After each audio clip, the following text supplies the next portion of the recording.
Shalom, Sidra de Behar Bechokotai, troisième montée, prêt à intérêt, l'anti-service divin. La troisième montée de notre Sidra jumelée se termine par la mitzvah de soutenir le pauvre, puis l'interdiction formelle de prêter avec intérêt.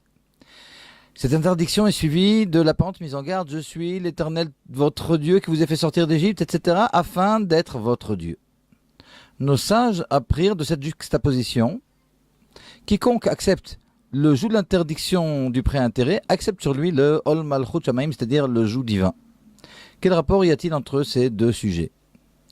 Le prêt-intérêt possède des caractéristiques en total désaccord avec le service divin.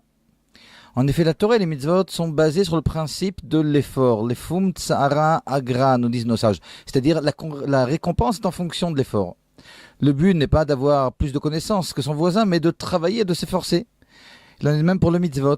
Le but des mitzvot est de nous faire travailler afin que s'opère un changement profond dans nos traits de caractère. Le commerce est lui aussi un travail. Il en est de même d'une location d'un bien où le propriétaire fait travailler ses biens. Or, quiconque prête de l'argent à son ami devra certes le récupérer tôt ou tard, mais durant la période du prêt, l'argent ne lui appartient pas. La preuve en est que si l'emprunteur perd cet argent par cas de force majeure, il devra quand même le rendre. Si cet argent n'appartient donc pas à celui qui prête, comment alors pourra-t-il le faire fructifier? Le néant ne peut pas engendrer de fruits. C'est en cela que le prêt-intérêt est contraire au service divin.